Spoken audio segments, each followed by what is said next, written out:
Let today's story be a cautionary tale. A company that absolutely screwed over their most hardcore fans to please the market has now been kind of dumped and punished by the market. Capcom, they will not be loyal to you. Okay, let's get into the story. No one's particularly happy about Monster Hunter Wilds right now. On Steam, the recent user reviews are 17% positive. Devs are clearly frustrated enough to move entire content updates forward by a month. And now, even the people Capcom wanted to please the most have turned on them. That's because the stock market, investors, and shareholders are no longer that happy. Because after releasing Monster Hunter Wilds with weaker optimization in PC, Capcom are reaping the rewards of their sales cratering by 95%. It's a pretty big number. Now, I'm a gamer, you're a gamer, and you know what we're like. So, my fellow gamers, come to the front of the class, it's time for a lesson.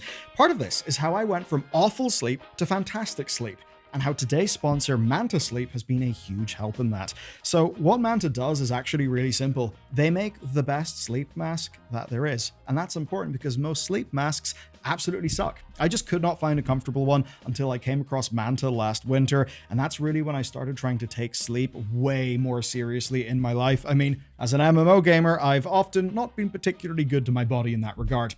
And it's hard to describe just how much better life is without constant onset insomnia.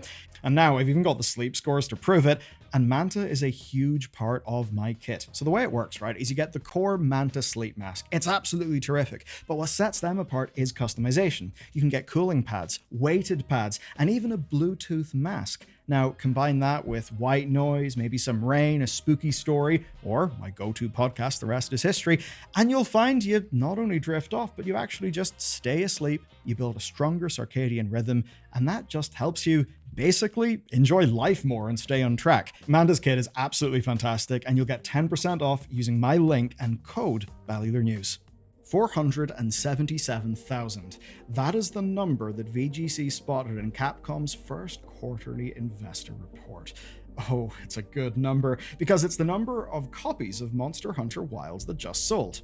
So just shy of 500,000. But you need to compare that to the slightly over 10 million from the first month. It is a 5% increase, and it's one that Capcom themselves say is, quote, soft, which does seem kind of apt. And VGC notes something else here. Even the previous title, Monster Hunter Rise, sold 389,000 copies during the same period. Comparing the release dates, in no way should things look like that. Now, we've been talking about this since the launch, right? There were widespread complaints across all platforms, but especially in PC. And those complaints do actually filter through to potential buyers, especially because PC is heavily concentrated in Steam, and those user scores have been red for a long time. But before we dive into why these numbers crashed, we need to talk about how the people Capcom chose to pursue did not save them in the end. Before this game launched, we flagged something absolutely crucial. Capcom released Monster Hunter Wilds to plug an incredible gap in their balance sheet, and it's kind of amazing. What they basically did was a massive gamble that required humongous sales numbers, but not impossible sales numbers for a series as popular as Monster Hunter. It was a risky gamble, but it is one that initially paid off. And by paid off, I don't just mean the sales. The reward after the financial year was literally the highest stock price that Capcom has ever had. Now, just so that you understand this, they basically had been posting like 10% growth a year, right? And they'd be doing this for a decade. And essentially, to not break the streak, they needed to make a shitload of money really quickly. And that is basically why Monster Hunter on PC was simultaneous shipped, obviously to the great detriment of the game. So that was really good, happy stock market. But of course, the consequence of this was really bad long-tail sales. And after Capcom reported those sales, their stock fell nearly 10%. Now, it still is among their highest figures ever, but it's a noticeable drop. Basically, the line did not go up. And what I like here is that a company has actually been appropriately punished. I mean, we can be very critical of the market and a lot of the short-termist incentives.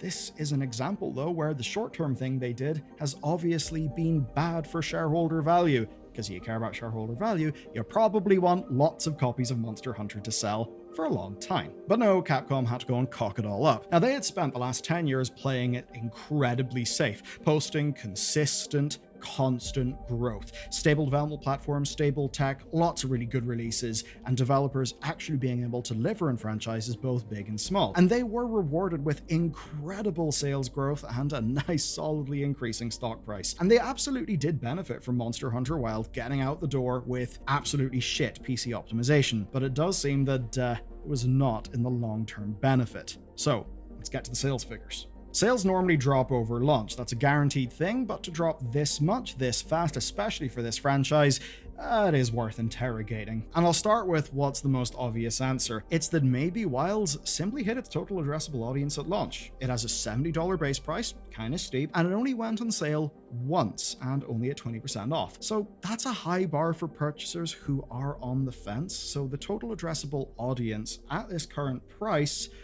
maybe had been capped out. I mean, certainly it's a game you won't be taking a gamble on when better reviewed games exist. Rise and World are actually available on the very same platforms with far more content. So with no new incentive at that price and no societal pressure from public enjoyment, nothing really moves the needle on Capcom's sales figures yet. Though admittedly Capcom will have Monster Hunter Stories 3 and Resident Evil Requiem coming. Now those will pad out their balance sheet to be a little bit more healthy this year. With those new releases, they won't be in a position of like needing just for their catalog sales to prop the business up. But what is notable is that right after this call, Capcom released the $75 7-disc soundtrack as DLC in Steam. Maybe that will raise some revenue. Kind of doubt it, but compared to the rest of the catalog, it is especially harsh. Devil May Cry 5 sold 1.78 million. Resi Village and 4 both outsold Wilds at 923,000 and 706,000 respectively, and even Street Fighter 6 sold 538,000 units, the latter almost certainly being thanks to the Switch 2 launch. For the Resident Evil increase, we can maybe think that's Requiem's reveal getting people hyped again, but then there's Devil May Cry's outsized impact, which is pretty much being put entirely on the new Netflix animated series being a hit and getting 5.3 million viewers. Again, regardless of whether existing series fans enjoyed it, clearly a shitload of people saw Devil May Cry and ended up buying this game. Now, Monster Hunter already got its movie.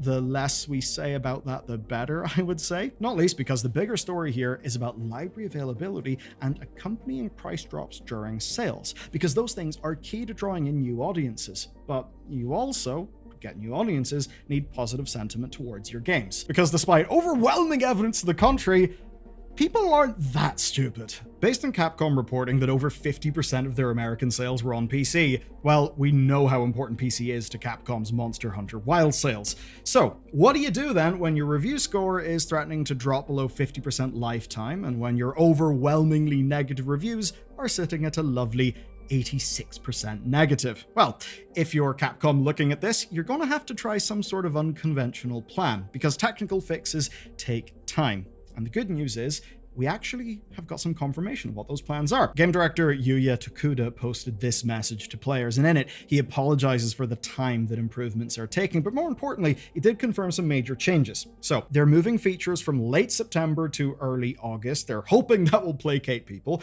That means 9-star monsters for HR 100+ players, it means new appraised talismans with random weapon skills, and it means balance changes being expanded from 5 weapons to 11 weapon types, and those are all upward adjustments. He also admitted something kind of critical. The Title Update 2's downward adjustments were way too far. Basically, they tried to balance the game better, but they just ended up making certain playstyles that people liked less viable. So now they're reversing course for a bunch of weapon types. But if you want a sign of just how hurriedly this planning is, well, the August 13th patch date kind of does confirm it. It's actually so early that Tokuda even apologized that support hunter adjustments wouldn't be ready in time. So they're clearly rushing content out to address player anger. I mean, why else do you pull features forward this much, even though doing so absolutely does risk the quality of your delivery?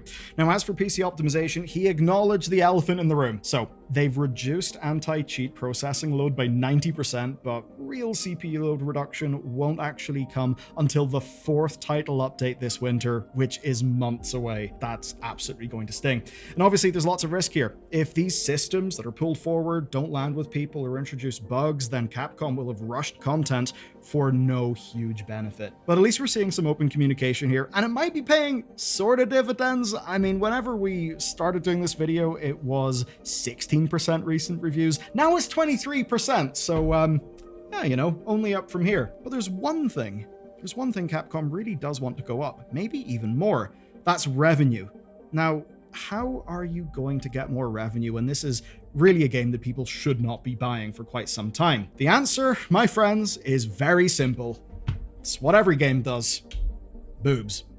Okay, no, abs, other bit, everything that people like, shown off by digital swimwear. Yeah, basically, they're pulling a Marvel Rivals. If you need your numbers to go up, then just sell people swimwear for their characters, because those always sell. Now, admittedly, this one is paired with 3 weeks of free in-game activities and rewards, which is pretty good. It was probably also planned well before any chaos began, but it will likely sell well regardless. And I guess it makes one thing pretty damn clear. If you are an aspiring game developer, simply just make money by selling swimwear in your game. It works every time, apparently. With all this going on, people are kind of worried that they'll just forget about the game and move on to the next thing because basically it's FUBAR, there's no point. Well, we actually know Capcom are not giving up in this game. They're being very specific and very open that they know PC players are not happy. But of course, knowing and then being able to do something about it, those are two different things. And while the development team is trying to get the game running acceptably in PC, they also need to address the gameplay complaints, which span every game version. And then overarching all of that, there's Capcom's demands for the game to make as much money as it can as a product. But the real question is how much work Capcom will need to do before then. How do they convince players that the expansion is coming for a base game that is changed, that is actually better? And in a world where a performance as bad as this one makes all of us look to the other skeletons in the closet, like some of the silly monetization they do, or as an example, Dragon's Dogma 2 being broken for way longer than it should have, guess you do just wonder, is the camel's back broken? Is that why there are less sales? Well, in a good world, the camel's back maybe should be broken. There probably should be real punishment over such a big letdown. But here's the thing. Call of Duty still sells. It sells massively. And I have a slight little suspicion that Andrew Wilson's Mad Lads will probably not do a Wild Hearts 2 to try and take this series out. Because it's EA, and I think they're basically terrified of everything by now.